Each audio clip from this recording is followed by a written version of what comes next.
Tonight we begin with one of the most charming little pandemics in human history, the Black Death, a delightful 14th century event that combined poor hygiene, terrible medical advice, and fleas with an attitude problem. Tonight we ask, what could you have done to make it out alive? And no, just don't get sick, doesn't count. So before you get comfortable, take a moment to like the video and subscribe, but only if you genuinely enjoy what I do here. And let me know in the comments where you're tuning in from and what time it is for you. It's always fascinating to see who's joining us from around the world.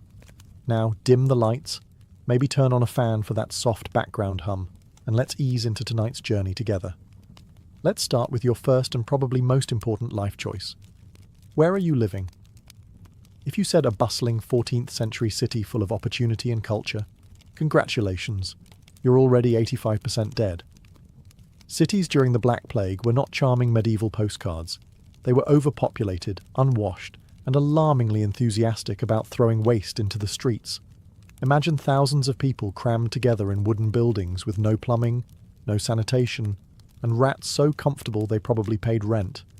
Urban centres like London, Paris and Florence were the plague's all-you-can-eat buffet. Close quarters? Check. Open gutters? Check. Livestock living indoors? You bet. The cities were a hotbed of human contact, pest activity, and very bad smells. If airborne pathogens didn't get you, the psychological trauma of daily smells probably would. You didn't even need to be sick, just near someone who was. Markets, churches, bathhouses, on the rare occasion they were open, and inns packed people into tight spaces. Fleas loved it, rats thrived, and you, the innocent city dweller just trying to buy onions, were one bite away from a full-body breakdown. Now contrast this with the countryside. Yes, it had its downsides, like isolation, weather, and the occasional angry goose, but crucially, it had space. You had fewer neighbours, fewer crowds, and significantly fewer rats per square foot. If you lived on a farm or in a sleepy village up a hill where the nearest human lived 2 goat lengths away, your chances of survival were dramatically better. Even better, remote monasteries. Some religious orders, like the Carthusians, practiced near total silence and isolation. Their lifestyle wasn't designed for plague survival, but it just happened to be the medieval equivalent of an elite quarantine bubble. In short, if you valued your lungs, your blood, and your continued existence, the best move in 1348 was to get as far away from people as legally or illegally possible. Cancel your trips, leave the market early, and if anyone says, it's probably not that bad, that's your cue to grab your cloak and leave the city immediately. Imagine this. It's 1349. Someone sneezes in your general direction. Do you A. politely ask if they're okay, B. offer them a clove of garlic, or C. run like your life depends on it, because it does? Correct answer, C. Always C. Back then, no one knew what a virus was, but they did understand one thing. If someone near you started sweating, coughing, or bleeding from strange places, it was time to become a recluse. Social distancing didn't have a catchy name yet, but the survivors practiced it religiously. Plague was thought to be spread by bad air, also known as miasma. This wasn't completely accurate. It was the fleas, not the fog. But avoiding other humans who reeked of decay? Accidentally excellent advice. People who withdrew early, to the countryside, to a family cottage, to anywhere that wasn't full of suspicious coughing, had much better odds of making it out alive. Entire families survived by simply closing the door and not opening it until the next year. Did it strain relationships? Absolutely. Was it awkward when your cousin came knocking, begging for soup and sneezing through the keyhole? Extremely. But letting them in could mean you'd all be dead by Sunday. So, no soup for cousin Gregory. Some nobles and wealthy families even fled their cities at the first sign of plague. The wealthy Boccaccio family, for example, packed up and left Florence, social distancing with wine, poetry, and zero peasant contact. Smart. Meanwhile, The less fortunate learned to self-isolate through trial and error. Mostly error. Markets, festivals, weddings. Any large gathering was a game of microbiological roulette.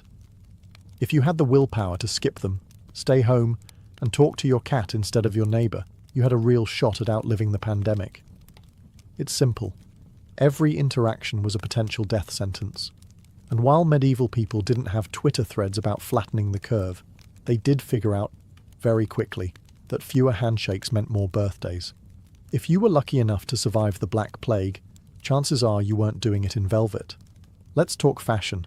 Specifically, how your wardrobe could get you killed in 1348.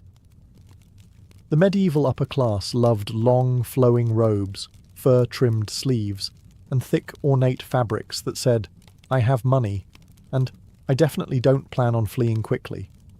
But to fleas, that wasn't style. That was prime real estate. The plague wasn't picky. Rich or poor, if you had fabric and skin, you were fair game. But the richer you were, the more layers you wore, and the more space you gave fleas to move in, settle down, and start a small family. In this way, your fashion sense could function like a hotel chain for parasites. What did work? Simplicity. Survivors tended to wear shorter tunics, less fabric, tighter sleeves, and linen, the one fabric that fleas weren't writing love letters about. Bonus points if you washed your clothes more than once a season, which, yes, was considered excessive by medieval standards. Some communities went as far as burning entire wardrobes, thinking the disease clung to cloth. This wasn't entirely wrong. Fleas can survive for days without a host and happily hitch a ride on your favourite overcoat. That velvet cloak with the squirrel fur trim? It's not a flex if it's also carrying microscopic death. People also wore accessories, lots of them, but the beaded necklaces, perfumes and rosemary bundles weren't doing much to stop the plague. Unless you counted offending everyone's noses into keeping their distance, in which case, bravo. And if you're wondering about armour, no, it didn't help either.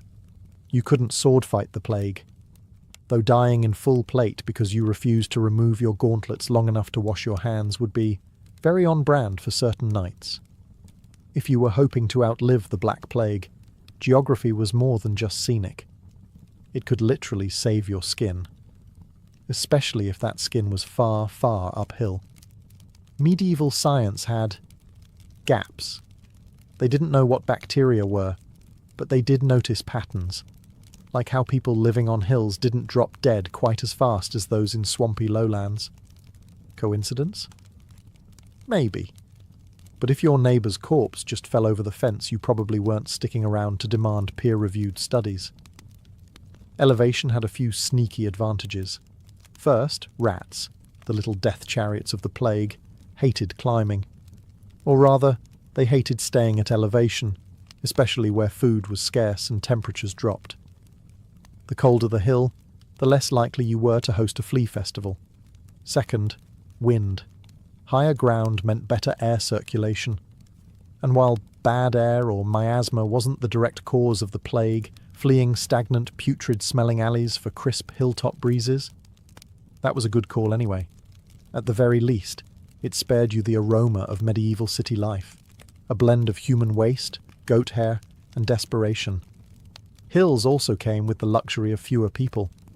That's right, elevation plus isolation. A winning combo in any century. The plague couldn't spread if there was no one to catch it, and no one to breathe on you in line at the communal water barrel. Some monasteries and manors were already built on high ground, not for plague reasons, but because they liked the view and hated being invaded. But when the Black Death rolled through, those foundations suddenly felt visionary. You didn't need to be rich to head uphill. Even shepherds, goat herds, and that one guy who talked to birds had the right idea. Fresh air, no neighbours, and a steep walk deterring both the plague and surprise visits. And if someone from the valley came trudging up with a cough and a story about how they think it's just a cold, you had a valid excuse to roll a barrel downhill at them in self-defence. Let's start with the obvious. Medieval people were not famous for their love of soap, or water, or personal boundaries. By the 14th century, the Great Bathing Renaissance had hit a rough patch. Earlier medieval periods had public bathhouses, some quite elaborate. But by the time the Black Death arrived, bathing was viewed with deep suspicion. Medical experts, and I use that term generously, believed that hot water opened your pores and made you more vulnerable to disease. In other words, washing made you more likely to die. This, of course, was the opposite of true. Plague-carrying fleas loved dirty, unwashed skin, especially the kind of skin buried under 3 layers of wool and last month's stew. People who bathed, even infrequently, were less attractive to parasites. They didn't know this, of course. They just thought they were unlucky enough to smell like sin. Turns out, sin smelled like survival. Soap existed, but it was either homemade, from ashes and animal fat, or absurdly expensive. Still, some survivors washed their hands and faces regularly, even if it was more superstition than science. Others bathed with herbs, vinegar, or wine, which was less effective but did make you smell like a salad someone prayed over. Clothes were another problem. Laundry was done maybe once a month, if you were rich, and typically involved beating your garments against a rock and hoping the lice took the hint. Those who took the time to boil their linens or change outfits weekly, not exactly clean by today's standards, but positively sterile by plague-era benchmarks. And let's not forget dental hygiene. Toothpaste didn't exist, but chewing mint leaves or rubbing salt on your teeth was a thing. Again, it didn't cure the plague, but it did make your deathbed conversations slightly more tolerable. So, could a bath save your life? Not directly, but it drastically reduced your chances of turning into a mobile flea banquet. Plus, it separated you from the crowd. Literally.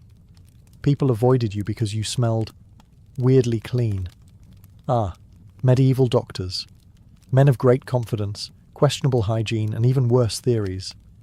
If you found yourself getting a bit plaguey in 1349 and decided, I'd better call a doctor, congratulations, you've just made your final mistake. To be fair, they were doing their best with what little they understood, which was nothing. The leading theory of the time was the 4 humours: blood, phlegm, yellow bile, and black bile. If you were sick, it meant your humours were out of balance. The solution? Drain something. Usually blood, occasionally dignity. So you'd show up coughing blood, and they'd respond by sticking leeches on you until you looked like a deflated wineskin. Or worse, they'd slice open a vein to let the bad out, which had the side effect of also letting you out. Then there were the plague doctors, dressed in their iconic bird-beaked masks stuffed with flowers, herbs, and spices. The beak wasn't a fashion statement. It was their primitive version of PPE. They thought good smells warded off bad air, which wasn't totally wrong. If you define working as keeping you too dizzy to notice the smell of rotting bodies. Their tools? Wooden sticks for poking at a safe distance, a cane for nudging you into a mass grave if things didn't go well, and a whole lot of sage burning. Treatment options were equally grim: rubbing onions on your armpits, drinking crushed emeralds, carrying a dead toad in a bag around your neck, sitting in smoke-filled rooms. In other words, if it sounded stupid, painful, or highly flammable, it was probably prescribed. Ironically, the people who fared best were often the ones who avoided medical attention altogether, like nuns, midwives, and herbalists, who stuck to basic hygiene, clean bandages, and staying calm. In the midst of the Black Plague, when cities turned into open-air morgues and doctors prescribed onions for everything short of decapitation, one group quietly outperformed everyone in the survival game: monks. But not just any monks. We're talking about the stay-at-home, vow of silence type. Think Carthusians, not travelling friars with pockets full of fleas. Why did monastic life offer such plague-proof potential? For starters, monasteries were often isolated, perched on hillsides or nestled in rural nowhere. They were designed for prayer and reflection, not traffic, festivals, or overcrowded inns with that one guy coughing into his soup. Then there were the rules. Monastic life wasn't a free-for-all. It came with structure, scheduled meals, strict sanitation, by medieval standards, and a suspicious lack of hand-holding. Shared utensils? Not likely. Hugging? Spiritually discouraged. Group bathhouse orgies? Absolutely not. They also had access to food and clean water, a huge bonus when much of the population was too sick to farm or boil a pot. Monasteries stored grain, grew their own herbs, and most importantly, didn't rely on urban markets swarming with rats and regret. Oh, and did we mention they were celibate? Which meant no late-night visits to plaguey tavern wenches. Just you, your thoughts, and the occasional Latin chant to keep you company. Now, not all monks made it out alive. Some, bless them, chose to act as caregivers. They ventured into cities to help the sick. Noble, yes, but statistically inadvisable. Travelling clergy had the worst of both worlds. Exposure to dying strangers and the inability to run away because it would have looked bad in the Bible. So, if you were going the monk route, your best bet was to join early, stay put, and say no to missions. Of course, you didn't have to be a monk to benefit from the monk lifestyle. You just needed to copy their habits, live in the middle of nowhere, grow your own food, limit contact within the Black Death economy. Certain jobs came with a special bonus, immediate exposure to everyone's germs. Let's start with messengers. Their job was to ride between towns carrying letters, proclamations, or ominous royal decrees no one wanted to hear. Great cardio, terrible survival odds. Every time a messenger dismounted and handed over a scroll, they were essentially swapping paper and plague with whoever had just sneezed on the last delivery. Then there were merchants, the Uber Eats of the 14th century, minus hygiene and customer satisfaction. Merchants travelled between cities, markets, and ports, bringing spices, cloth, and fleas from one contaminated location to the next. They were plague super spreaders, before super spreading had a name. If you worked these gigs, you were the human equivalent of a courier pigeon with a death wish. So what jobs did give you a better shot?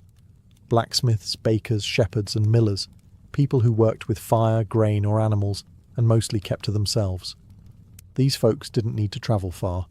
They didn't have to shake hands with strangers or enter plague-saturated cities for meetings that could have been parchment scrolls.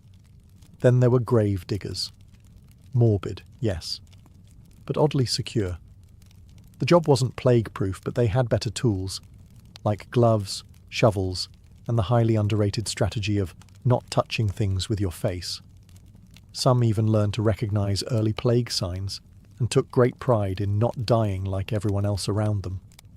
If you were really lucky, you could be a recluse, hermit, or mildly disliked goat herder. Solitary work was suddenly in vogue. Your antisocial behavior? Rebranded as wise pandemic planning. Even artisans like cobblers and weavers fared decently. They worked from home, took limited clients, and could pretend they were just booked when someone sketchy knocked on the door, coughing and asking for shoes. In 1349, the fewer errands you ran, the longer you lived. Let's get one thing straight. In Plague-era Europe, rats weren't just background noise. They were main characters, hairy, twitchy, plague chariot-riding villains in your everyday life. And they had one mission: get into your food, and leave you with a parting gift called Yersinia pestis. If you wanted to survive the Black Death, one of the smartest things you could do, besides running uphill and avoiding humans, was to elevate your pantry, literally. Grain bins on the floor? That's a rat rave waiting to happen. Open baskets of bread under your bed?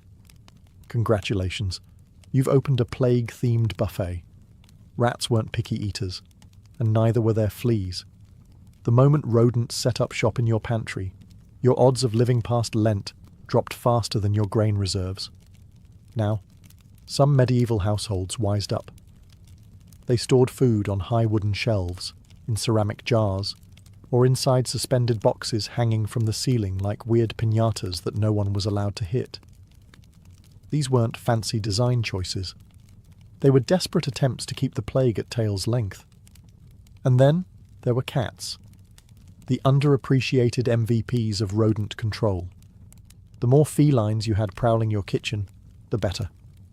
Unfortunately, some places accused cats of being witches, familiars, and killed them, which, spoiler alert, made the rat problem much worse.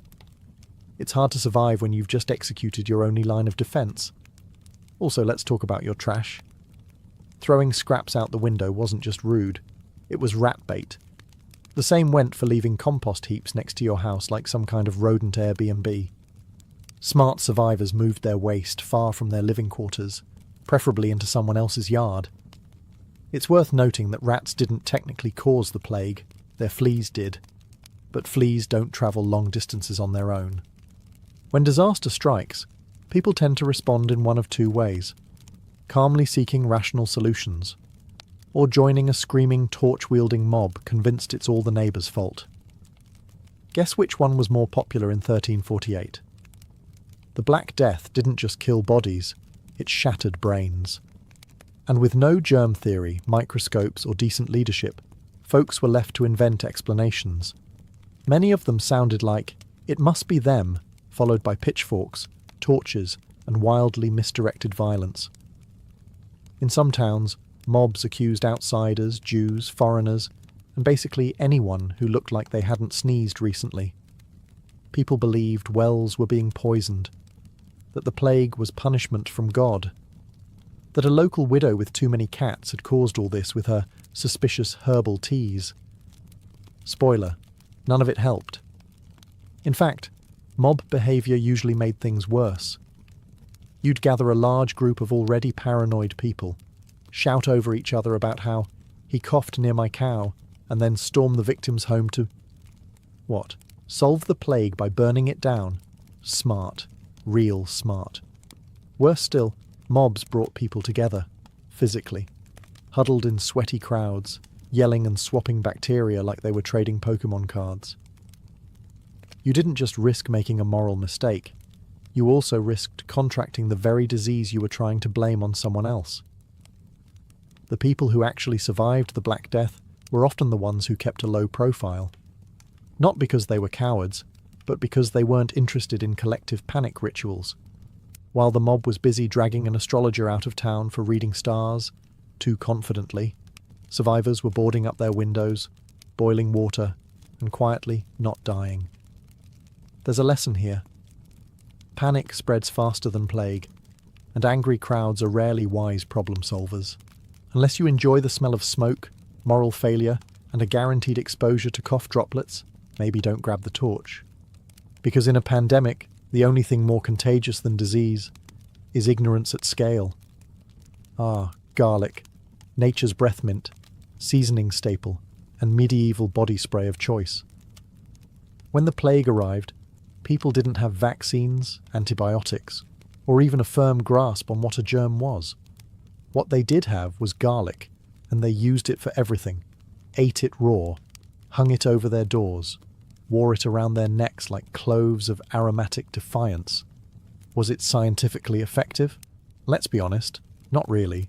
But in a world where your other options included bathing in vinegar, drinking molten gold, or letting someone drill a hole in your skull to release the bad air, garlic was relatively reasonable. Why garlic? For one, it smelled strong, and that was a big deal. The leading theory of disease at the time was miasma, or bad air. So if you could overpower the smell of rotting corpses and human waste with something aggressively herbal, people figured you were on the path to health. Garlic was the Axe body spray of 1348. But there's a twist. Garlic is a mild antibacterial and insect repellent. Modern science confirms that it does, in fact, have some antimicrobial properties. So while medieval folks didn't know what they were doing, they may have accidentally made themselves less appealing to fleas, the actual plague carriers. That said, don't give garlic too much credit. It wasn't a magical shield. You couldn't rub a clove on your forehead and walk through a corpse pile unscathed. Some people ate so much garlic they became socially unapproachable, which, ironically, did help with social distancing. Also, garlic didn't work if you were still doing everything else wrong. Wearing flea-riddled robes, visiting sick neighbours, drinking from shared cups at a crowded funeral feast. All the garlic in the world wouldn't save you. You'd just die extra seasoned. In the 14th century, the ability to smell something pleasant, like roses, wasn't just a charming sensory experience. It was basically a diagnostic tool. If your nose still worked, congratulations. You probably weren't dead yet. The logic was simple. The plague often hit hard and fast, bringing along symptoms like fever, vomiting, swelling, and, crucially, a sudden loss of the will to stand. One particularly disturbing sign was the onset of overwhelming stench, both from the sick person and the surrounding city. If you could smell flowers instead of rotting flesh, you were already ahead of the game. This is where the posy came in. People of means, or even just good instincts, carried little bouquets of herbs and flowers called pomanders or nosegays. These weren't romantic gestures. They were DIY gas masks made of lavender, mint, sage, and rose petals. You'd carry one in hand, stuff it in your sleeve, or just glue it to your face like a desperate Renaissance party favor. Was this effective? Technically, no. But symbolically, it worked wonders. Walking around with a floral sachet made you look like you were trying, which, during the plague, put you ahead of roughly half the population. The reasoning was again tied to miasma theory, the idea that foul smells carried disease. So naturally, if you could overpower the stench with roses, you were cleansing the air. In practice, you were just giving yourself something to focus on that wasn't death. Plus, the people who used flowers and herbs often had the means to isolate, wash occasionally, and avoid the worst-hit areas. So it wasn't the roses themselves. It was the lifestyle that came with them. Rose sniffers tended to avoid cesspits and street feasts. Also, people kept flowers in the home, burned incense, and simmered herbs on coals. Not because they were aromatherapists, but because living with 10 people in a one-room hut needed some kind of vibe adjustment, which frankly may have saved your life. Let's face it, the plague wasn't just a test of immunity, it was a test of your social calendar. In a time when human contact was roughly as safe as licking a dagger, friendship became inconvenient. Every hug, handshake, or shared mug was a game of bacterial roulette. And the people with the best odds, the ones who politely declined all invitations forever. Medieval survivors were often those who lived quiet, uneventful lives. Not because they were insightful virologists, but because they just didn't like people that much to begin with. In short, introverts thrived. That one neighbour who always said, "I'll come by later," and never did. Alive. The couple who skipped every market fair, wedding feast and Saints' Day party. Also alive. The guy who muttered to his chickens and lived in a shed. Weird, but alive. The more friends you had, the more chances the plague had to hitch a ride into your home. Even kind gestures were dangerous. Offering bread to a sick neighbour? Risky. Visiting your aunt to check in? Deadly. Group prayer circles? Holy, but highly contagious. Many survivors limited their contact to just a few close family members. And even that came with rules. Eat separately, avoid suspicious coughing, and if necessary, build 2 houses and shout between windows. If someone sneezed, that was the medieval equivalent of being unfriended for life. It wasn't personal, it was survival math. Even monasteries and noble households practiced early forms of quarantine. If one person showed symptoms, they were sent to a different wing, or, if you were poor, just told to go lie in the barn and we'll see. Here's the part no one likes to admit. Sometimes, surviving the Black Death came down to dumb luck. Good choices helped, sure. Washing occasionally, avoiding festivals, not licking strangers. But even if you did everything right, a single flea with an attitude could ruin your whole life. That said, the odds really improved if you also happened to be extremely boring. Because excitement in the 14th century often involved people, movement, noise, and very bad decisions. It was the extroverts, the wanderers, the just popping into town crowd who tended to get invited to funerals they didn't realize were their own. Survivors, they leaned into monotony. The plague didn't care how charismatic you were. It didn't care about your ambitions, your side hustle, or your dream to open a tavern in Bruges. It cared if you were within biting range. So the guy who spent his days tending beets and muttering about the weather, immune? No. But invisible to danger? Almost. There were also genetic flukes. Modern scientists believe some people carried mutations, like the CCR5D32 gene, that made them more resistant to the plague's effects. They didn't know that at the time, of course. They just thought, weird that I'm not bleeding from my armpits like everyone else. So yes, if you were genetically fortunate, living alone, mildly antisocial, fond of boiled water, and unreasonably attached to your cat, congratulations, you were medieval elite. But the moment you got creative, tried a new city, invited friends over, joined a flagellant parade, or drank from that mysterious shared chalice at the market, the odds turned. Boring meant routine. Routine meant fewer surprises. And fewer surprises meant fewer unexplained rashes and less spontaneous organ failure. If you made it through the coughing, the bleeding, the rotting streets, and the awkwardly aggressive garlic breath, congratulations. You've officially entered plague survivor territory. And now, you face your final task. Make sure someone knows you were here. Because surviving the Black Death wasn't just about avoiding death. It was about being remembered for it. Enter the scribes, the monks, the diary keepers, and the slightly traumatized villagers with a good memory and access to parchment. These were the real MVPs. Not only did they outlive everyone, they also had the energy to write about it. People like Giovanni Boccaccio, who gave us the Decameron, a book about wealthy Florentines hiding from the plague by telling stories in the countryside. Or that one monk in Yorkshire who scribbled in the margins, "A great pestilence came and many died." Minimalist but effective. Writing things down was more than just catharsis. It was a way to process what had happened, to pass on warnings, and to gently humble brag about your immune system. Survivors who recorded their stories shaped how future generations understood the plague. And in doing so, they turned not dying into a sort of legacy project. But here's the catch. You had to outlive the printing deadline. That meant staying cautious even after the worst had passed. Many let their guard down too soon.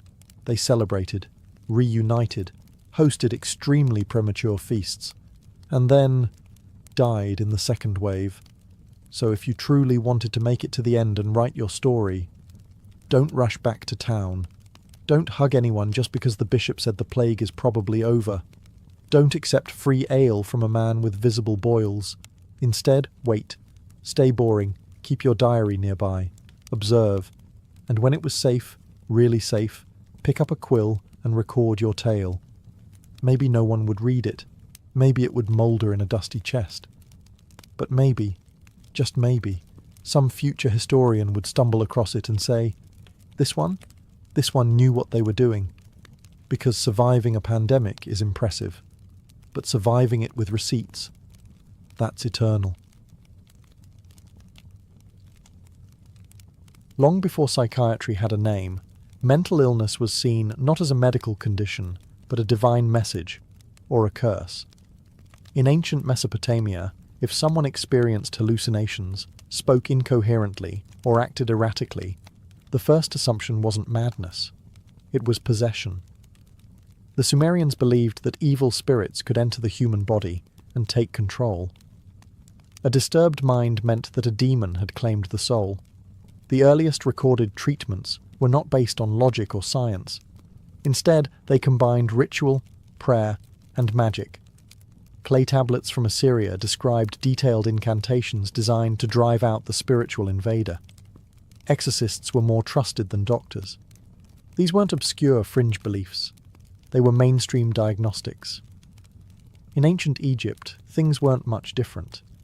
The Ebers Papyrus, one of the oldest medical documents in existence, records both physiological and spiritual explanations for strange behaviors. If you wept without cause, forgot your own name, or withdrew from others, you might have a wandering womb or be cursed by a god. Treatment? Aromatherapy, ritual purification, and appeals to divine intervention.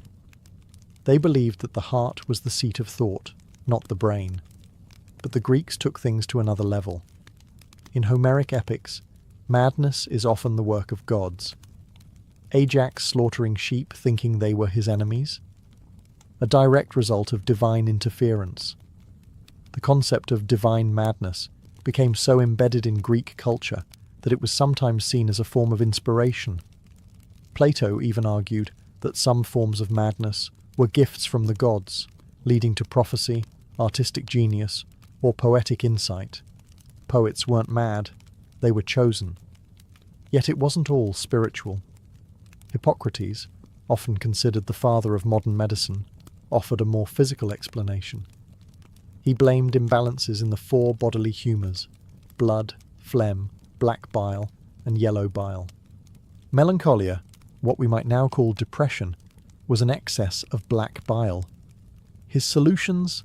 Diet, rest, and lifestyle changes. Not bad for a man born in 460 BCE. This duality, spiritual versus physical, would define how societies viewed mental illness for centuries. A person could be cursed or chemically imbalanced, a prophet or a lunatic. The line between healer and priest was razor thin. And depending on where you lived, the voices in your head could either earn you a temple or a burial. In medieval Europe, mental illness lost whatever grace it had under the Greeks. Gone were the philosophical debates about divine inspiration or humoral imbalance. Instead, the church stepped in, and with it came fire, brimstone, and fear. If you were hearing voices or seeing things that weren't there, the likely conclusion wasn't a humoral imbalance. It was sin, or worse, Satan himself. Madness was now framed through a religious lens. The mentally ill were often viewed as morally corrupt, spiritually weak, or possessed by demons. The devil was the prime suspect. A peasant woman wandering the streets in rags, muttering to herself, might be seen as a witch. A nobleman weeping for days without cause could be accused of harbouring unconfessed sin. Confession, flagellation, and prayer were considered viable treatments. Physicians deferred to priests. The institutions of the time didn't fare any better. There were few dedicated places for the mentally ill. Most were left to wander the countryside, survive in dungeons, or rot in overcrowded monasteries. In some towns, they were chained in public squares for their own safety, where locals could poke them with sticks or throw coins at them for amusement. Madness became entertainment. Then came Bethlehem Royal Hospital in London, better known as Bedlam. Founded in the 13th century, it was one of the first institutions to house the mentally disturbed. But house is putting it politely. Bedlam quickly devolved into a human zoo. Visitors would pay admission to gape at the lunatics chained to walls or howling behind barred windows. Treatments included cold water dunkings, bleeding, purging, and whipping. The theory was simple: drive the devil out by force. And yet, amidst the horror, some faint sparks of humanity appeared. Some monks offered kindness and shelter. Islamic physicians like Avicenna, operating far from the Inquisition's grip, still promoted humoral theory and gentle care. In Moorish Spain, hospitals treated the mentally ill with music therapy and fresh air. But in Christendom, mercy was rare and ignorance ruled. Madness was a word soaked in dread. You didn't get help. You got chained. You didn't find healing. You found exile. For most medieval sufferers, the world offered little more than a dungeon, a priest, and prayers that no one was listening to. The age of madness had begun, and it would take centuries before compassion caught up. The Renaissance is often romanticized as a period of rediscovery, of beauty, science, and human potential. But for those suffering from mental illness, the shift was more complicated than hopeful. As classical knowledge resurfaced, so too did older medical ideas, especially from Hippocrates and Galen. The church's grip loosened slightly, and for a moment, madness was allowed to have a body again, not just a soul. Physicians began to reframe mental illness through anatomy and imbalance rather than sin and demons. Melancholia, hysteria, mania, these became recognizable terms again, treated, at least in theory, with diet, exercise, and calm surroundings. There was even a renewed interest in astrology, with the stars sometimes blamed for emotional instability. A moody temperament? Maybe Saturn was in the wrong house. But don't mistake this for kindness. The Renaissance mind was still deeply suspicious of what it couldn't quantify, and the body, still subject to cleansing. Bloodletting remained popular, so did induced vomiting. If someone was too agitated, they might be restrained for days or subjected to spinning chairs designed to reset the brain.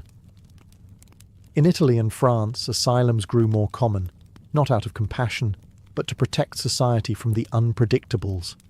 One notable voice stood out, Johann Weyer, a Dutch physician.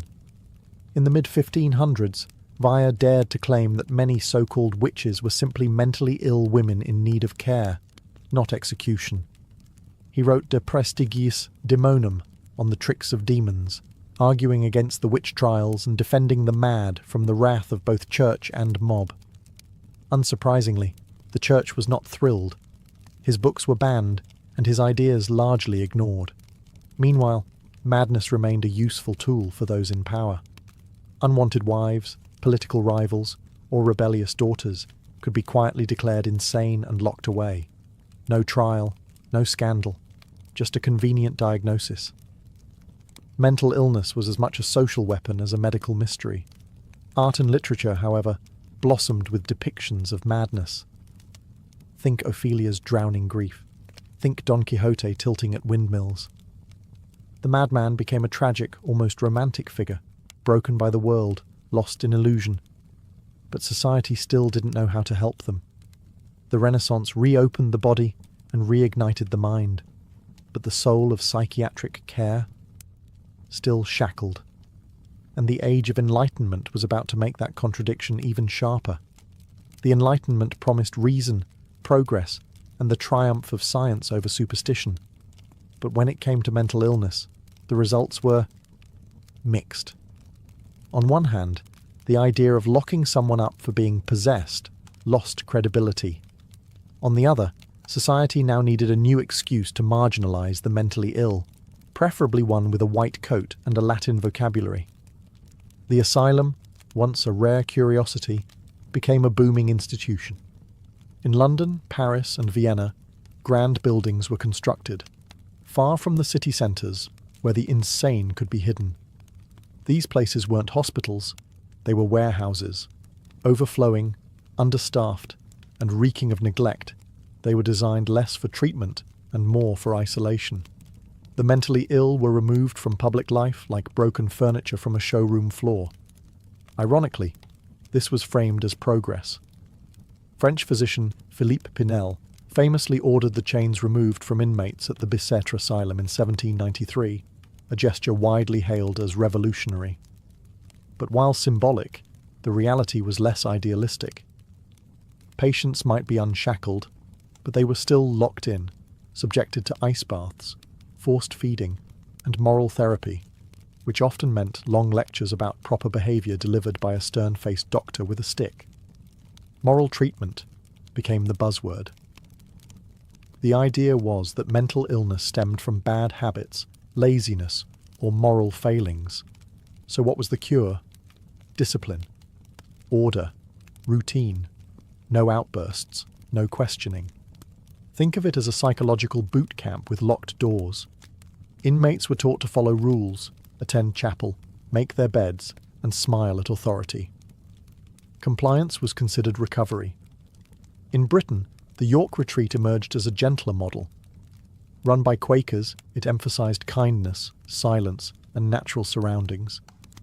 Patients walked in gardens and were treated with respect. This humane model influenced others but remained the exception, not the rule. The real shift came in paperwork. For the first time, doctors began keeping detailed notes on mental patients, charting symptoms, behaviours, and even treatment outcomes. Psychiatry was inching toward being a formal science, though it still relied heavily on guesswork and anecdote. The Enlightenment made mental illness a subject of study instead of shame. But the cost was cold sterility. In its rush to rationalize everything, society reduced the mentally ill to specimens. Less demonic, yes, but still dehumanized, and on the horizon loomed a Victorian world obsessed with propriety, and terrified of what lurked in the human mind. The Victorian era was the golden age of contradictions, elegance and repression, scientific breakthroughs and moral panic. And nowhere were those contradictions more glaring than in how the Victorians dealt with mental illness. For a society obsessed with appearances, madness was a terrifying crack in the porcelain. For women, that crack had a name: hysteria. Derived from the Greek word for uterus, the diagnosis became a catch-all explanation for anything women did that made men uncomfortable. Mood swings, hysteria, sexual desire, hysteria, not wanting to marry. You guessed it, hysteria. It was a patriarchal dream. Pathologize independence, punish emotional expression, and call it science. The treatments were even more absurd. Some doctors recommended vibratory therapy, which, yes, is exactly what it sounds like. Others suggested marriage, childbirth, or bed rest. Dr. Weir Mitchell's infamous rest cure confined women to their beds for weeks. No reading, no conversation, no writing. Essentially, mental solitary confinement with wallpaper. Charlotte Perkins Gilman's The Yellow Wallpaper was a direct response, written after she nearly lost her mind under the same prescription. Meanwhile, in the male-dominated world of medicine, things got weirder. Jean-Martin Charcot, a neurologist in Paris, became famous for his dramatic demonstrations of hypnotized hysterics at the Salpêtrière Hospital. Crowds of male students and elite socialites gathered to watch women twitch and convulse on command. It was half science, half theatre. Charcot believed he was advancing neurology. Critics called it exploitation. Sigmund Freud sat in those audiences, taking notes that would birth psychoanalysis years later. Victorian asylums became vast complexes, often surrounded by high walls and whispering trees. They were supposed to be places of healing, but too often they were dumping grounds for inconvenient people: epileptics, alcoholics, rebellious daughters, elderly parents, or those simply suffering from grief. Once admitted, escape was nearly impossible. A single signature could have you institutionalized. Getting out, that required several more, and luck. The public, meanwhile, kept up appearances. Madness became something to hide, not confront. Families lied about missing relatives. Obituaries omitted institutional deaths. Mental illness was a stain, a scandal, a threat to marriage prospects. The asylum was society's broom closet, and the goal wasn't treatment, it was invisibility. Victorian England perfected the art of hiding what it feared most. And buried beneath the corsets and canes was a nation quietly drowning in untreated minds. The 20th century began with bullets and barbed wire, and it forced the world to finally confront the mental toll of human suffering.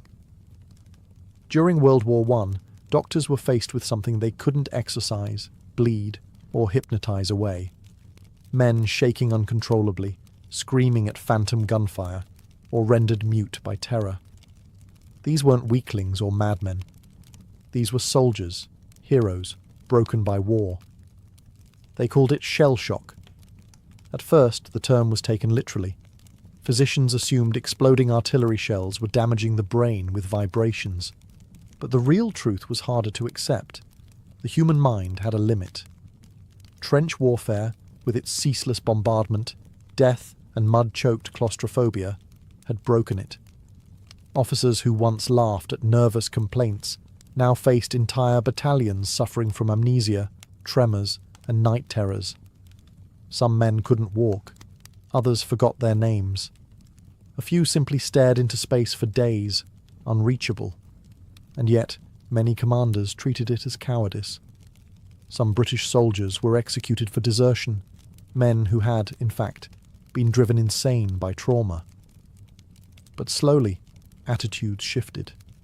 Doctors like Rivers at Craig Lockhart War Hospital began experimenting with new treatments, talking, writing, and empathetic listening. Rivers famously treated poet Siegfried Sassoon, encouraging him to express his trauma through verse. This was a quiet revolution. For the first time, mental illness wasn't framed as sin or weakness. It was a wound. After the war, shell shock became one of the most controversial terms in psychiatry. Some doctors tried to distance themselves from it, calling it a catch-all for everything from PTSD to malingering. Others recognized it as the birth of trauma psychology. But the public didn't forget.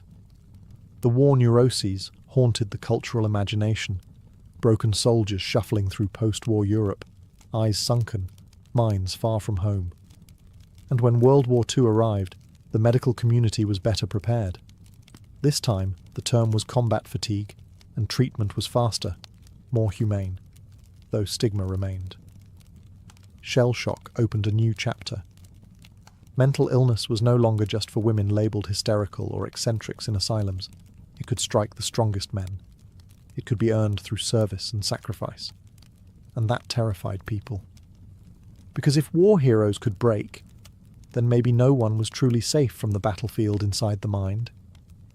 As the world stumbled into the mid-20th century, psychiatry took a bold, and often brutal, leap into physical intervention. The idea was simple. If the mind was sick, perhaps the brain could be fixed directly. But fix is doing a lot of heavy lifting here. What followed was a wave of invasive procedures that promised miracles, but often delivered silence, obedience, or ruin. Enter the lobotomy. Developed by Portuguese neurologist Antonio Egas Moniz in the 1930s, the procedure involved severing connections in the brain's prefrontal cortex to reduce agitation and delusions. It earned Moniz a Nobel Prize. But the real boom came when American psychiatrist Walter Freeman introduced the ice pick lobotomy. No operating room needed, just a mallet and a few minutes behind the eye socket. It was fast, cheap, and horrifying. Tens of thousands underwent the procedure in the US alone, including children, housewives, and veterans. Some became docile. Others lost speech, motor function, or personality entirely. A few died on the table. Yet hospitals kept offering it, because it emptied beds. A patient who had been violent or uncooperative was now quiet, vacant, manageable. Success by 1940s standards. Then came electroconvulsive therapy, or ECT. While still used today in carefully controlled settings, its early applications were far from gentle. Doctors would administer jolts of electricity strong enough to induce seizures, often without anesthesia or consent. The goal? To reset the brain, like shaking a faulty light bulb. For some patients, particularly those with severe depression, it brought real relief. But for others, it caused memory loss, confusion, and trauma. This was the golden age of interventionist psychiatry. Insulin coma therapy, hydrotherapy, isolation chambers, doctors reached for any lever they could pull. Mental illness was treated like a broken machine, and the tools were crude. Compassion took a back seat to control. And still, asylums swelled. With the rise of state-run psychiatric hospitals, millions were institutionalized. Some stayed for decades, forgotten by families and society. The average person feared these places. Stories of abuse, neglect, and restraint leaked into tabloids and horror films. The mentally ill became monsters in pop culture. Mad scientists, escaped killers, the unhinged. The intentions were scientific, the outcomes often tragic. And as the 1960s approached, a new idea began to grow. Maybe it wasn't the patients who needed fixing. Maybe it was the system itself. By the 1960s, the tide was turning. Public trust in asylums had eroded. Investigative journalists exposed filthy wards, over-medicated patients, and inhumane conditions in state hospitals. Families stopped believing the promise of restorative care, and legislators started asking uncomfortable questions. Was institutionalization actually helping anyone, or was it simply warehousing the unwanted? Enter the movement known as deinstitutionalization. Fueled by three major forces: new medications, civil rights advocacy, and cost-cutting governments, the idea was simple: close the big institutions and treat people in their communities instead. Antipsychotic drugs like Thorazine, introduced in the 1950s, made it possible to manage schizophrenia and other severe conditions outside the hospital. For the first time in centuries, the mentally ill could, at least in theory, live freely with pharmaceutical support. President John F. Kennedy, whose own sister Rosemary had been lobotomized into near silence, became a vocal advocate for mental health reform. In 1963, he signed a bill funding hundreds of community mental health centers, designed to offer outpatient care, housing support, and therapy. The goal: independence, dignity, and reintegration. The closures began swiftly. Massive institutions that once held thousands were emptied within a decade. The image of the padded cell gave way to that of the neighborhood clinic. Patients were no longer confined, but encouraged to live in halfway houses, with social workers checking in. On paper, it was a humanitarian triumph. In practice, it was chaotic. Why? Because the infrastructure never fully materialized. Many of the community clinics were underfunded, understaffed, or never built at all. Patients released from long-term institutions found themselves on the streets with nowhere to go. Families weren't prepared. Law enforcement wasn't trained. Suddenly, the burden shifted from medical professionals to social services, jails, and shelters. Homelessness rates rose, so did incarceration. A significant portion of the prison population began showing signs of untreated mental illness. Deinstitutionalization wasn't entirely a failure, but it became a cautionary tale. Compassion without preparation isn't a solution. It's just displacement. Still, the movement changed everything. It forced society to admit that locking people away indefinitely was not humane care. It brought mental illness into the public square, into conversations, policies, and eventually media. It laid the groundwork for patient rights, ethical treatment, and a more holistic approach. But for many, especially the poor and marginalized, the promise of dignified care remained just that: a promise. Today, mental illness is no longer confined to asylums or dismissed as witchcraft, but that doesn't mean it's fully understood or even widely accepted. The 21st century has brought massive strides in neuroscience, psychology, and therapy, yet stigma clings like a shadow. For all our scientific vocabulary, we still flinch at words like bipolar, schizophrenic, or borderline. Thanks to brain imaging, we now know that conditions like depression and anxiety aren't just in your head in the dismissive sense. They involve real, measurable changes in brain chemistry, structure, and function. Genetic research has linked certain disorders to hereditary factors.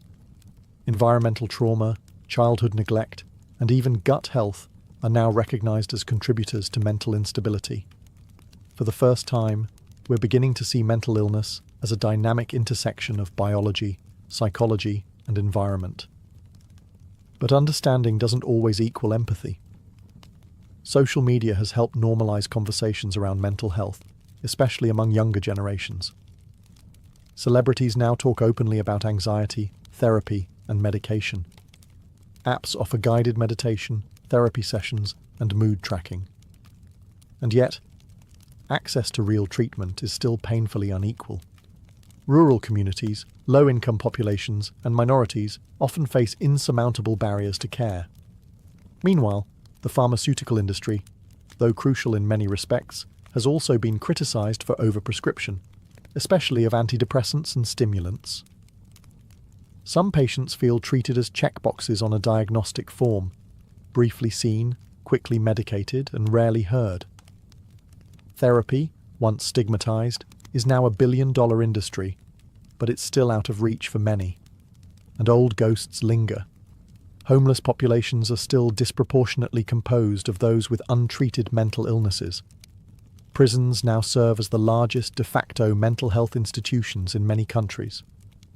Emergency rooms are flooded with psychiatric crises they aren't equipped to handle.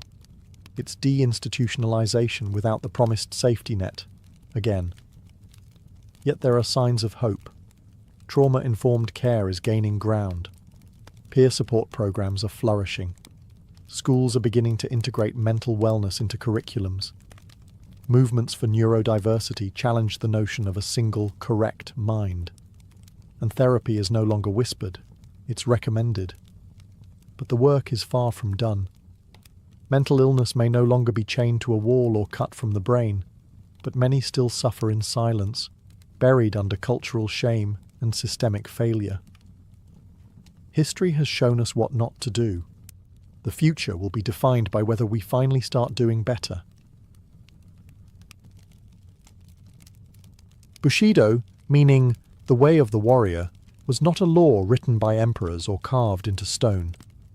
It lived in the hearts of the samurai, whispered through generations, inked in poetry, and sharpened into steel. It governed everything a warrior did, from how he fought, to how he lived, and, most importantly, how he died. Emerging during Japan's feudal era, Bushido evolved over centuries, drawing from a mixture of Shinto reverence, Buddhist calm, and Confucian discipline. It demanded 7 core virtues: loyalty, courage, benevolence, respect, honesty, honor, and rectitude. These weren't vague ideals, they were lived obligations. A samurai who violated one could expect social exile, or a far more gruesome end. Loyalty wasn't negotiable. A samurai swore unwavering allegiance to his daimyo, his feudal lord. Betrayal wasn't seen as political treason, it was spiritual pollution. Even in defeat, a loyal retainer might choose death over dishonor. The concept of giri, an unrepayable sense of duty, bound him tighter than any contract. And death? That was never the enemy. The ideal samurai embraced it daily, preparing his soul for the moment when duty would demand the ultimate price. If he failed his master, displayed cowardice, or brought shame to his name, there was one way to reclaim dignity: seppuku. With stoic calm, he would plunge a blade into his abdomen and slice sideways, spilling both pain and guilt onto the tatami mat. A second, called the kaishakunin, would stand behind him, ready to deliver a clean beheading and spare him prolonged agony. To Westerners, this might sound horrific, but to the samurai, it was beautiful, a final poem written in blood. Bushido didn't die with the swords. Even after Japan modernized and the samurai class was dissolved, echoes of Bushido lingered. It shaped the ethos of Japanese military officers during World War II and still lives on today in martial arts, business culture, and national pride. What makes Bushido extraordinary isn't just its severity. It's that it demanded honor, not just in victory, but in restraint, humility, and even in death. The sword was sacred, but it was never the point. A true warrior, under Bushido, didn't just master combat, he mastered himself. And when the final moment came, he met death not with fear, but with dignity. In the frost-bitten lands of Scandinavia, the Viking warrior code was carved in fire and blood. It had no formal scripture, no single name like Bushido, but it was etched into their sagas, their graves, and their gods. At its core was a stark belief: death comes for everyone, so die well. Viking honor revolved around bravery, loyalty, and reputation. The Norse didn't seek peaceful deaths in their beds. They sought battle. To fall with a weapon in hand was the dream, not the tragedy. Why? Because of Valhalla. In Viking cosmology, warriors who died courageously were chosen by the Valkyries, Odin's shield maidens, to ascend to Valhalla, a warrior's paradise where they would feast, fight, and prepare for Ragnarok, the final battle of the gods. But if you died a coward, your soul was cast into hell, a dreary underworld of shame. This belief shaped how Vikings lived. Raiding, pillaging, and conquest weren't just acts of survival, they were rites of glory. Cowardice wasn't just embarrassing, it was spiritually damning. To flee a battle was to stain your lineage. Even their funerals reflected this ethos. Warriors were buried with weapons, shields, even sacrificed horses or slaves, everything needed for the afterlife's endless war games. Loyalty to one's jarl or king was another pillar. Viking warriors known as herdmen formed tight-knit bands bound by oaths. Betrayal of the group was unthinkable. But that didn't mean blind obedience. Vikings valued personal honor as much as loyalty. If a leader lost face or made cowardly decisions, his men could challenge or even abandon him. Strength commanded loyalty. Weakness lost it. And vengeance? That was a virtue. If your kin was wronged or your honor insulted, you were expected to respond, with steel. Feuds could last generations, spilling over into blood debts and cycles of retribution. It wasn't cruelty, it was balance. The sagas are filled with heroes who refused compensation or peace until justice was served blade to blade. Even in old age, many Vikings feared a quiet death more than pain. Some sought out danger in their final years, hoping to die in a glorious skirmish rather than waste away in bed. Anything was better than being forgotten, because for the Vikings, death was not the end. It was an audition for eternity, and only the brave made the cut. To be a Roman soldier was not simply to fight, it was to embody virtues, a word that blended virtue, valour, manliness and civic duty into a single, brutal code of conduct.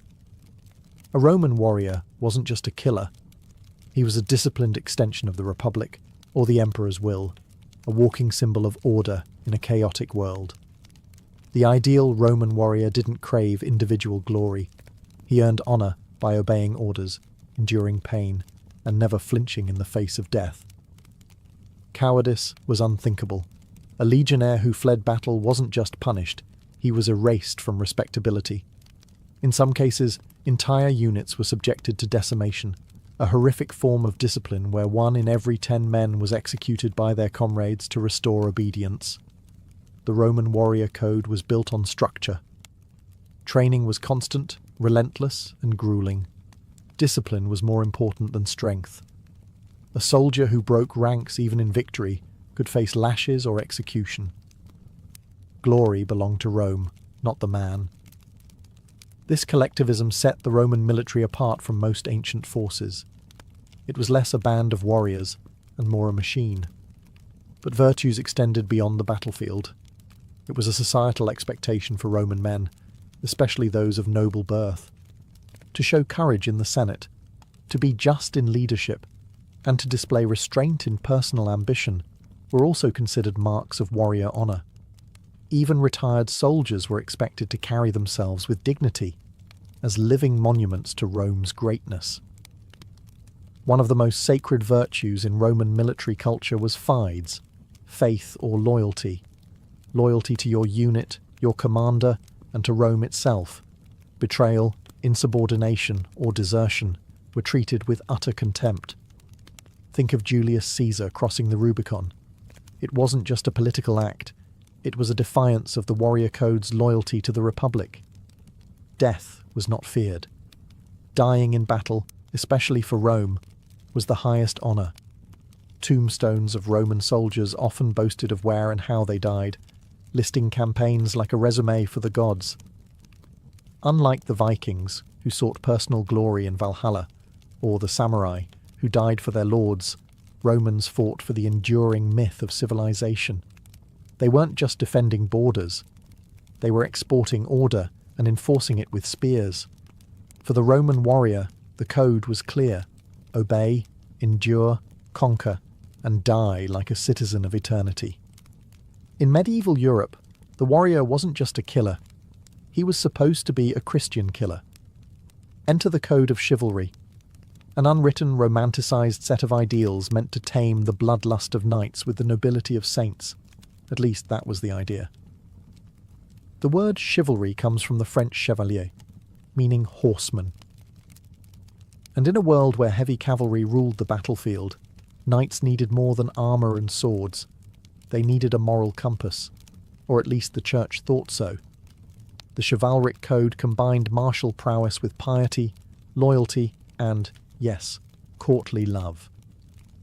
A true knight was expected to be brave in battle, loyal to his liege, generous to the poor and protective of women and the weak.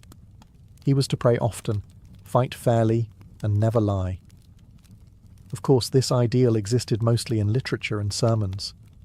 In practice, knights could be brutal warlords with a crucifix in one hand and a torch in the other. Still, the code had real influence. During the Crusades, for instance, knights were told they were not merely fighting for land or glory, but for God himself. Killing in battle wasn't a sin if it was done in the name of Christ. It was holy. The result? Some of the bloodiest campaigns in history, wrapped in righteous rhetoric. Chivalry also demanded loyalty, fealty to one's lord.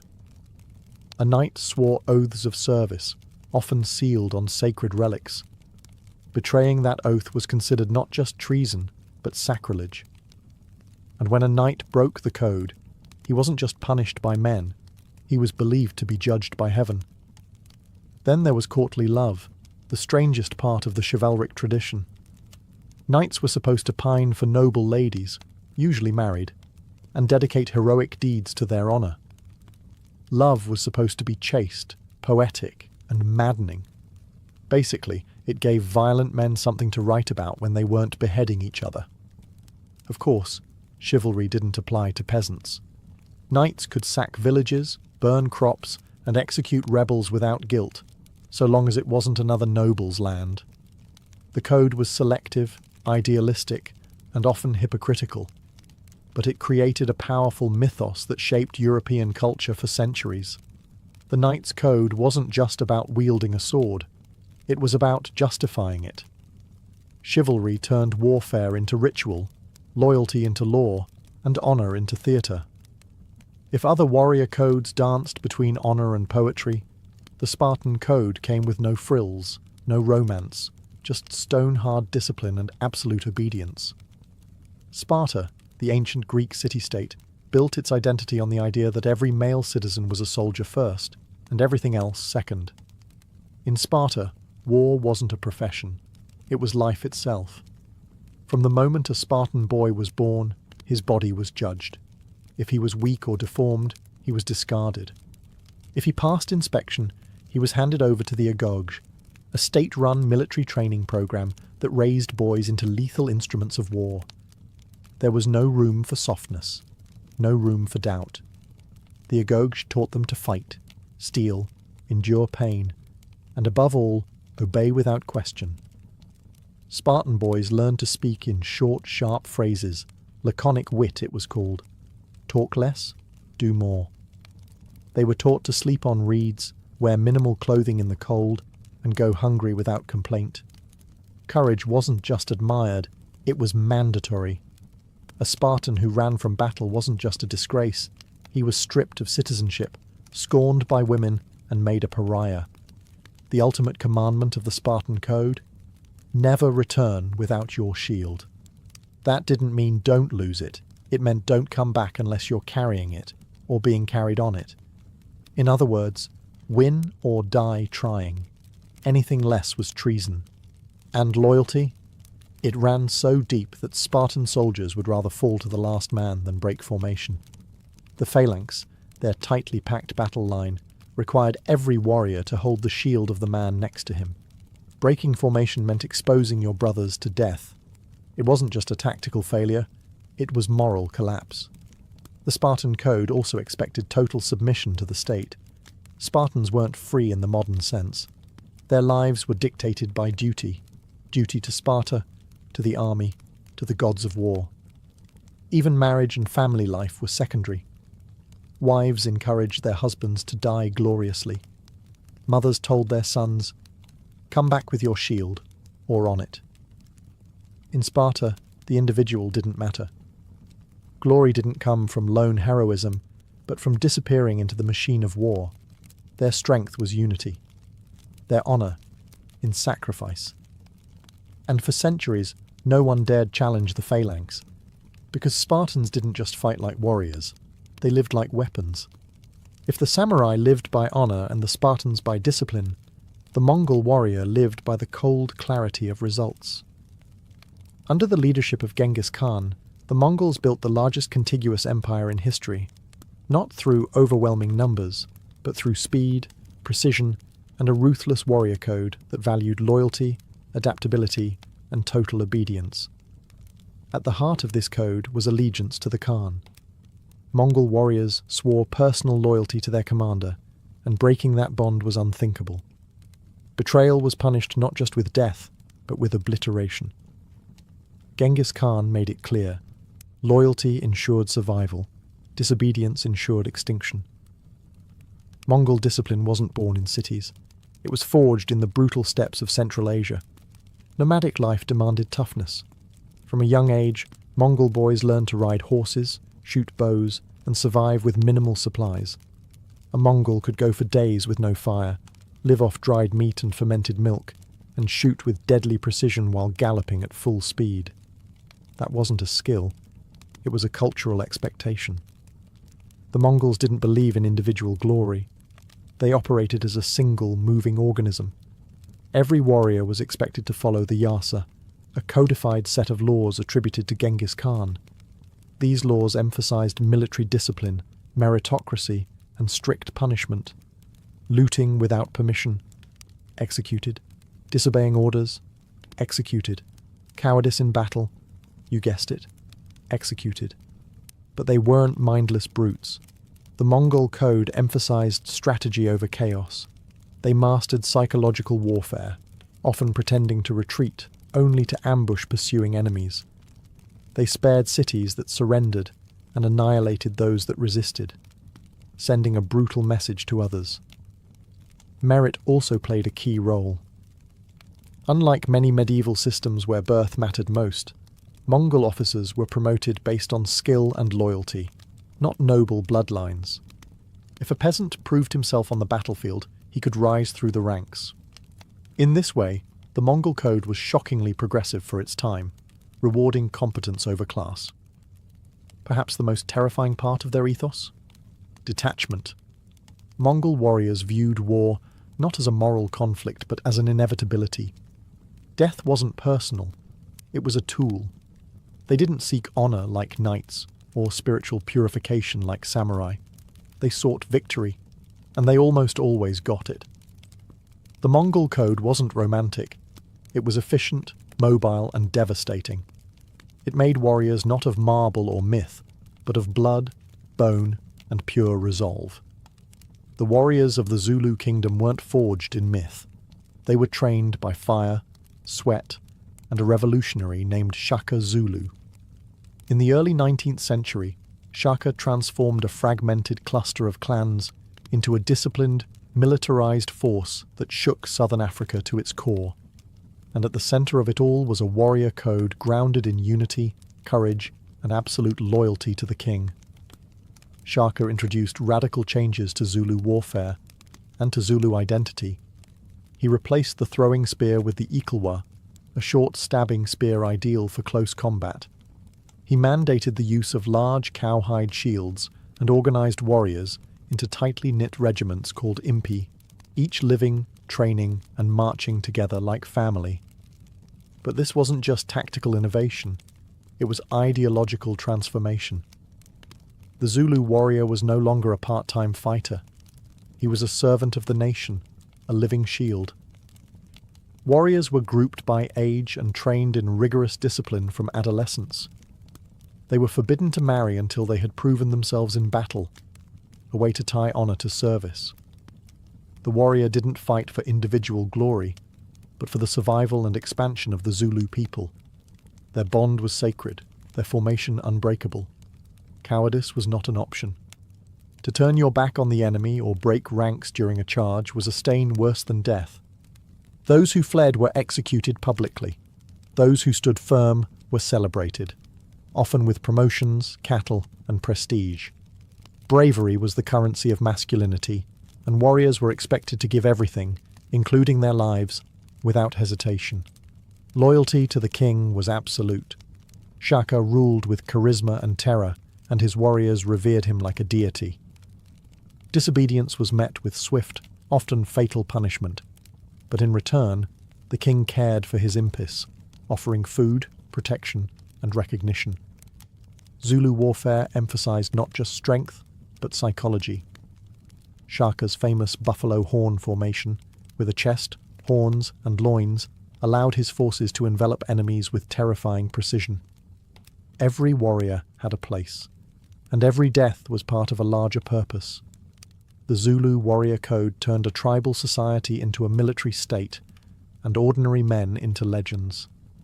They didn't fight for conquest alone. They fought as one body, one heartbeat, one shield. And when the spears rose, even empires learned to tremble. Among the deserts and canyons of the American Southwest, the Apache warrior carved a legacy not through empires or grand armies, but through resilience, stealth, and a code of survival that defied conquest. For the Apache, warfare wasn't just a duty. It was a daily act of existence in a land that was as harsh as it was sacred. Unlike centralized warrior cultures, the Apache didn't organize around kings or empires. Their code wasn't written in law or dictated by generals. It was taught through oral tradition, lived experience, and necessity. In a world surrounded by hostile tribes, expanding settlers, and US military campaigns, Apache warriors developed a combat philosophy built on mobility, precision, and endurance. At the heart of the Apache code was self-discipline. Boys were trained from an early age to endure pain, hunger, thirst, and silence. Running long distances barefoot, bathing in icy rivers, and fasting were all rites of passage. A true warrior needed more than a strong arm. He needed an iron will. He had to read the land like a book, track enemies by broken twigs, and vanish into cliffs without a sound. Silence was considered a virtue. Boasting was frowned upon. Actions spoke louder than words, and warriors who performed bravely in battle often received no outward reward, only the quiet respect of the tribe. Stealth and cunning were prized as much as bravery. The Apache didn't see ambushes or hit-and-run tactics as dishonorable. They saw them as smart. Loyalty to one's band and family was sacred. The Apache didn't fight for conquest. They fought for protection. Warriors were defenders of the homeland, guardians of the community. Retaliation for raids, broken treaties, or slain kin was not only expected, it was demanded. Yet vengeance was always measured. Recklessness had no place in their code, and when it came to resistance, few cultures endured more pressure. Leaders like Geronimo became symbols of unbroken defiance, leading guerrilla campaigns against overwhelming odds. Even when captured, exiled, or imprisoned, many Apache warriors refused to surrender spiritually. Their code had no room for submission. To the outside world, the Apache were often seen as savages, but within their culture, the warrior was a keeper of balance, calm in voice, sharp in eye, deadly in motion. They weren't chasing glory. They were keeping the world intact, one silent step at a time. In the heart of 17th century India, amid the clash of empires and the oppression of faiths, arose a warrior brotherhood unlike any other, the Khalsa, the Saint Soldiers of Sikhism. Formed by Guru Gobind Singh in 1699, the Khalsa wasn't just a fighting force. It was a moral revolution wrapped in armour, driven by a code that combined spiritual devotion with fearless resistance. The Sikh warrior code was revolutionary in two ways. First, it was egalitarian. The Khalsa rejected caste, wealth, and lineage. Every member took the same last name, Singh, meaning lion, to erase social divisions. A lowly farmer stood shoulder to shoulder with a prince. They fought not for conquest, but for justice, for the protection of the oppressed, regardless of religion or origin. Second, it demanded unshakable discipline. Upon initiation, Khalsa warriors vowed to uphold righteousness, never cut their hair, never engage in intoxication, and never harm the defenseless. They bore 5 symbols, the 5 Ks: Kesh, uncut hair; Kara, iron bracelet; Kanga, wooden comb; Kashera, shorts; and Kirpan, a ceremonial sword. Each carried spiritual meaning. but the Kirpan especially signified the duty to stand against tyranny. The code was built around the concept of miri piri, a balance of temporal power and spiritual wisdom. A Khalsa warrior wasn't just a fighter. He was expected to meditate, serve others, and remain humble, even in battle.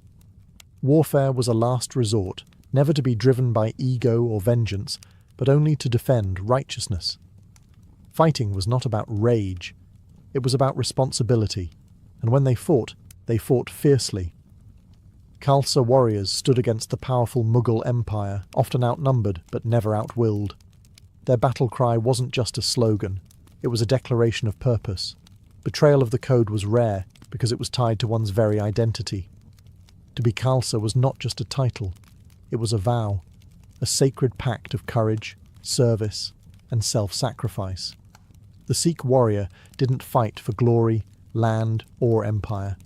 He fought because it was his divine duty, and in doing so, the Khalsa forged a legacy of fearless equality that still inspires warriors of conscience to this day. Long before the first bottle was smashed or the first speakeasy opened its doors, America was already fighting a war against alcohol. By the late 1800s, the country's relationship with drinking had spiraled out of control. Booze wasn't just a pastime, it was a daily fixture. Saloons weren't merely watering holes, they were political clubs, gambling dens, and brothels. Public drunkenness was widespread, and many reformers pointed to alcohol as the root of domestic violence, poverty, and moral decay. Enter the temperance movement, a coalition of activists, church leaders, and political crusaders who saw alcohol not as a personal vice, but a national crisis. One of the loudest voices came from the Women's Christian Temperance Union, whose members marched, picketed, and prayed outside saloons, urging men to give up their drink for the sake of their families.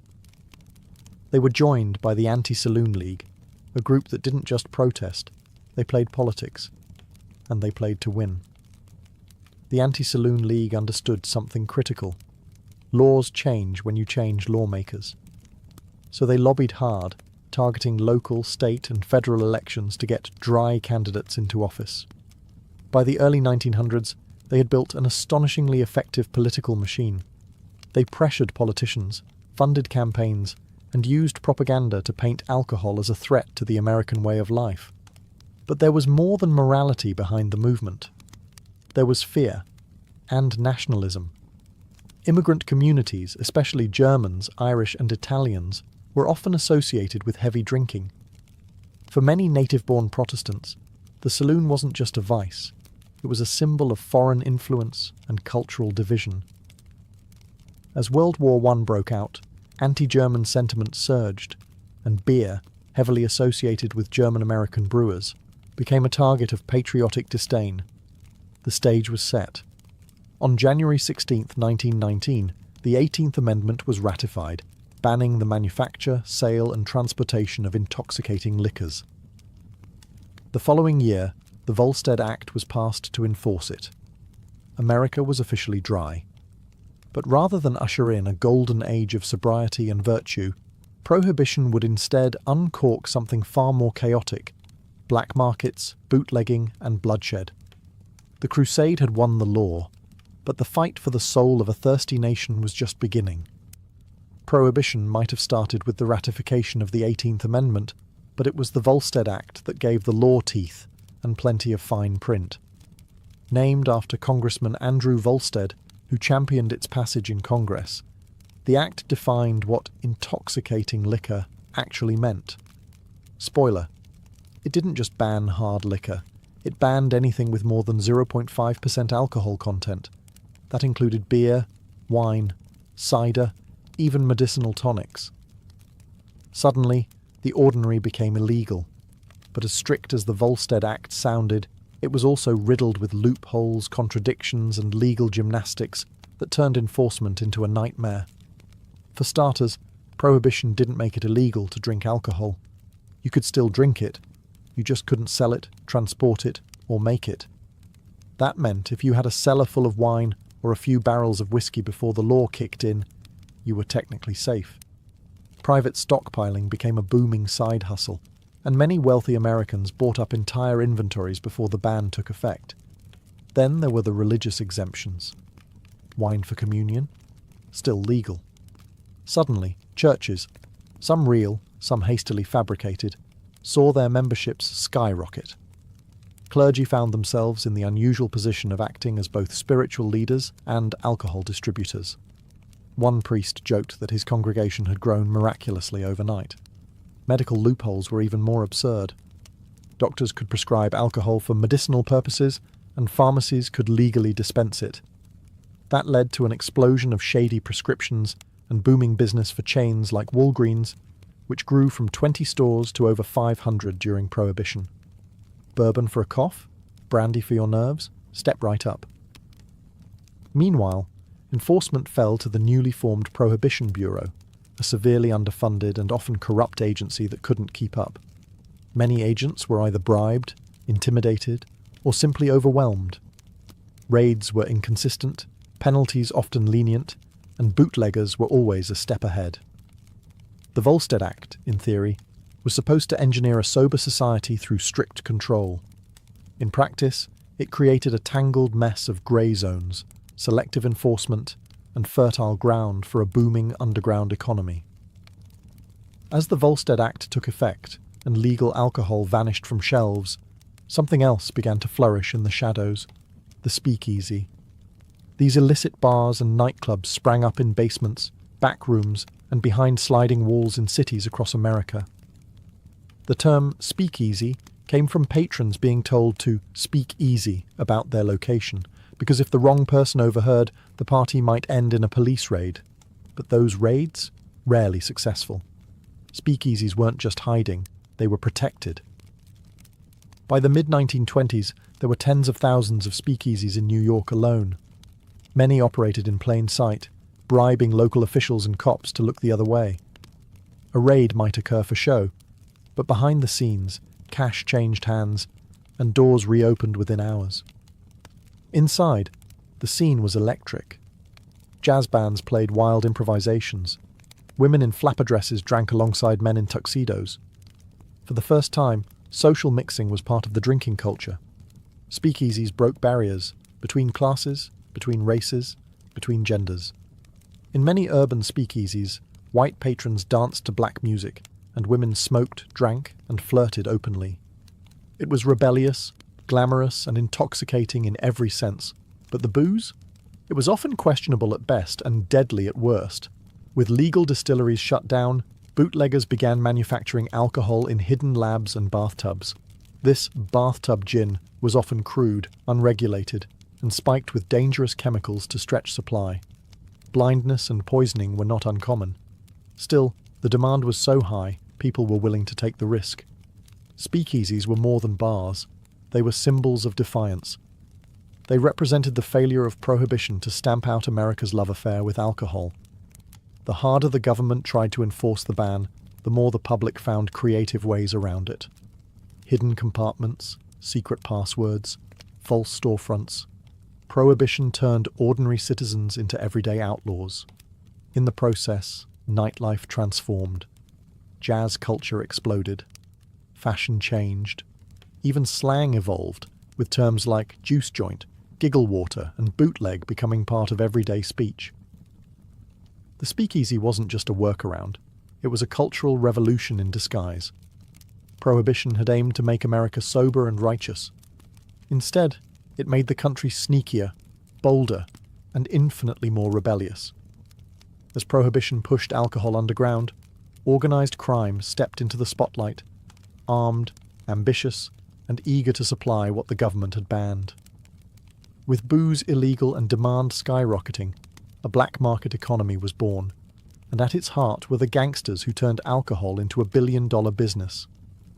Nowhere was this transformation more visible than in Chicago, where Al Capone became the face of the Prohibition underworld. Capone wasn't just a thug. He was a businessman, a strategist, and a public figure who provided jobs, ran soup kitchens, and bribed the police with pocket change. But behind the public image was a ruthless enforcer who ruled through violence, fear, and corruption. Capone's empire trafficked in thousands of gallons of illegal liquor, moving it through secret warehouses, armed convoys, and crooked speakeasies. He had entire neighborhoods under his thumb. Judges, mayors, even law enforcement. And he wasn't alone. Across the country, cities like New York, Detroit, and Kansas City saw the rise of bootleg kings, Irish mobs, Sicilian mafias, and Jewish crime syndicates, all using prohibition as their golden ticket. These criminal networks didn't just move alcohol, they professionalized crime. They created systems, hierarchies, and rules. Turf wars were common, and blood spilled often. One of the most infamous events was the St. Valentine's Day Massacre of 1929, where 7 members of a rival gang were lined up and gunned down in broad daylight, allegedly on Capone's orders. The message was clear.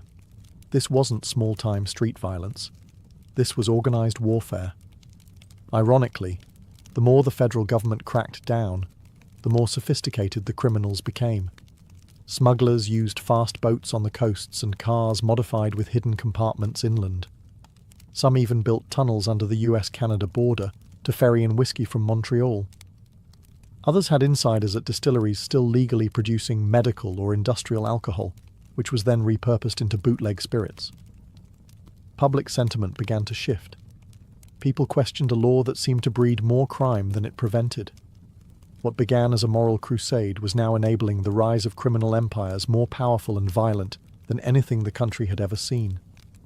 While bootleggers and gangsters flourished in back alleys and secret warehouses, the federal government tried desperately to hold the line. Enter the prohibition agents, or as they came to be known, the G-men.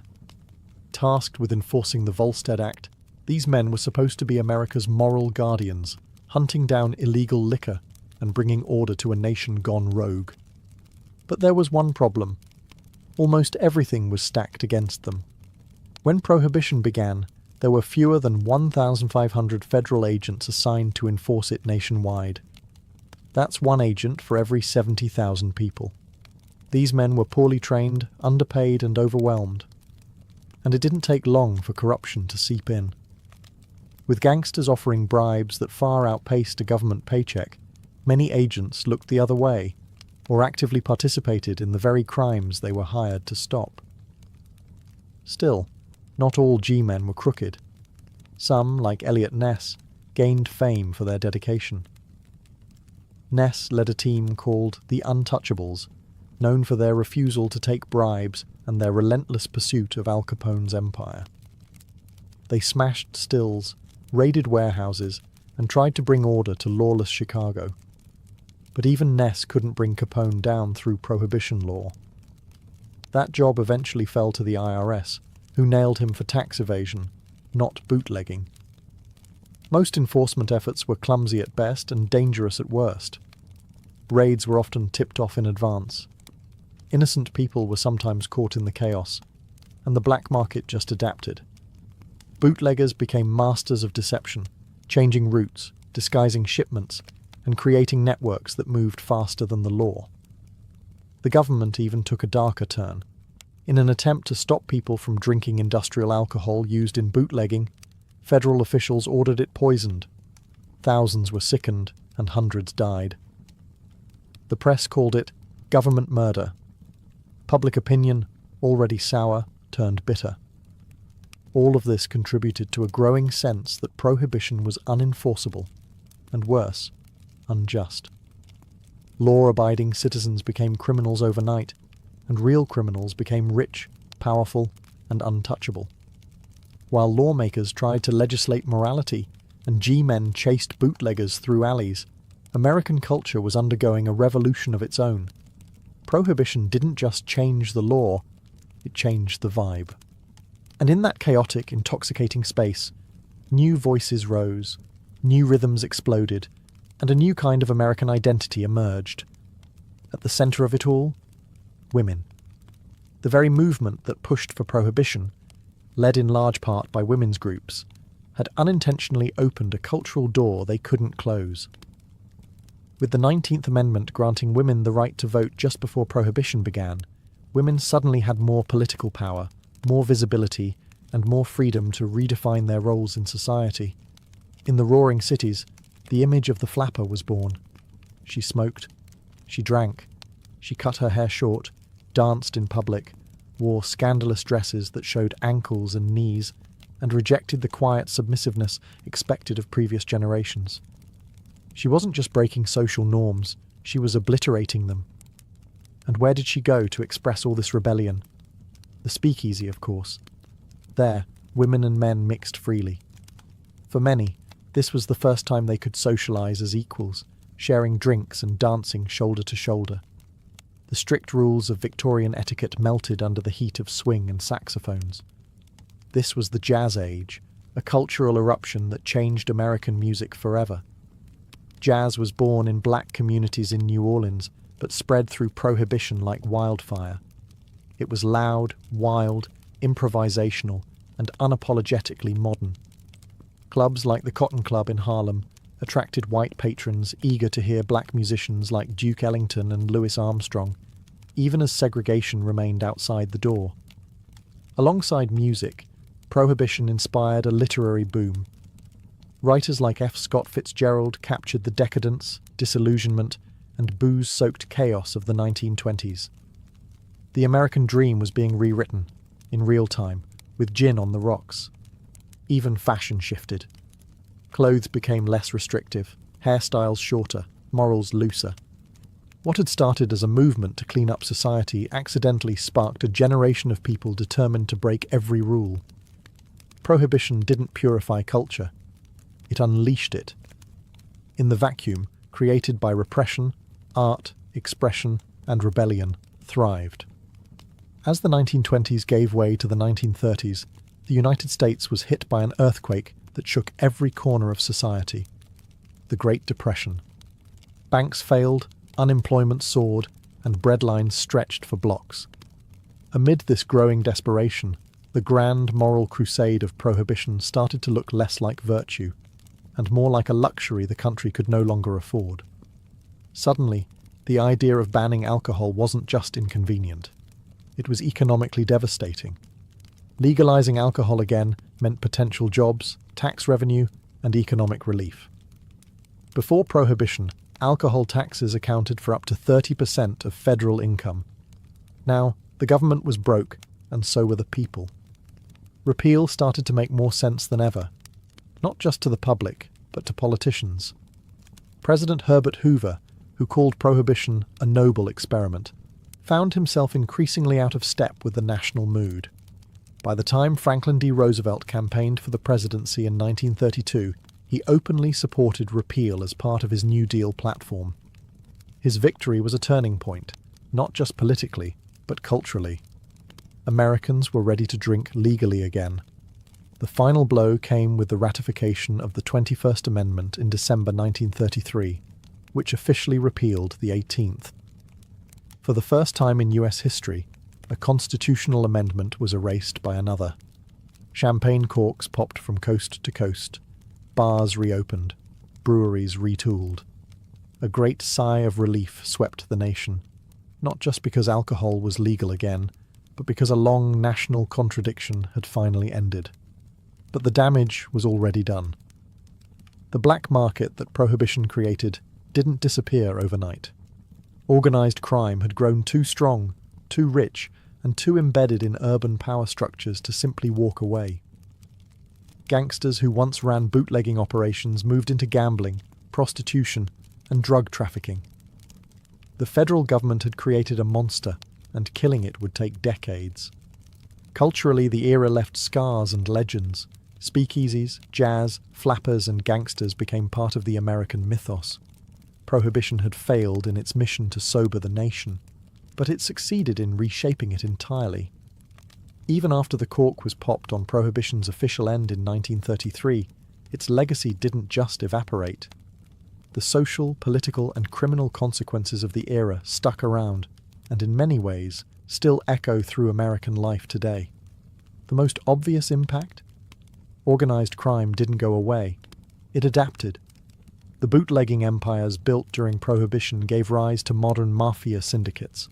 The smuggling routes, bribery systems, and networks of corruption had grown so sophisticated that criminal organizations simply shifted gears into narcotics, gambling, extortion, and labor racketeering. The violence didn't disappear either. Prohibition had given crime families power, and they weren't giving it back. The era also transformed American law enforcement. The failure to control alcohol exposed how weak and fragmented the federal government's policing power truly was. In response, the FBI expanded, surveillance techniques were refined, and law enforcement became more centralized and professionalized. The modern American war on crime was born from the ashes of a failed war on liquor. On the political front, Prohibition revealed the dangers of legislating morality on a national scale. What started as a movement to uplift the moral character of the country turned into an exercise in hypocrisy and rebellion. Voters, especially in urban areas, learned that laws disconnected from public behavior are doomed. The experience left many Americans skeptical of future moral crusades and wary of politicians promising purity through policy. Then there was the cultural shift. Prohibition inadvertently sparked a broader distrust of government overreach. People resented being told how to live, drink, and socialize. The resentment would resurface in later decades, from anti-smoking campaigns to debates about drug legalization. The ghost of the Volstead Act haunts American culture every time there's a clash between law and lifestyle. Even the alcohol industry had to rebuild itself from the ground up. In the decades following repeal, regulations were introduced to control advertising, drinking ages, and distribution. To this day, liquor laws in the US vary wildly from state to state, a messy legacy of the fractured Prohibition years. But perhaps the most enduring consequence was psychological. Prohibition taught Americans that banning something doesn't make it disappear, it just pushes it underground. Long after the last speakeasy closed and the final bootlegger faded into history, the Prohibition era found a second life, this time in pop culture. What had once been a decade of legal chaos and blood-soaked crime became a glittering myth of gangsters in pinstripe suits, jazz-filled clubs, and rebellious glamour. Prohibition didn't just leave behind laws, it left behind legends. Hollywood wasted no time. Films like Little Caesar, 1931, and The Public Enemy, 1931, turned bootleggers into icons. James Cagney and Edward G. Robinson didn't just play gangsters, they defined them. Al Capone was no longer just a criminal, he was a celebrity anti-hero.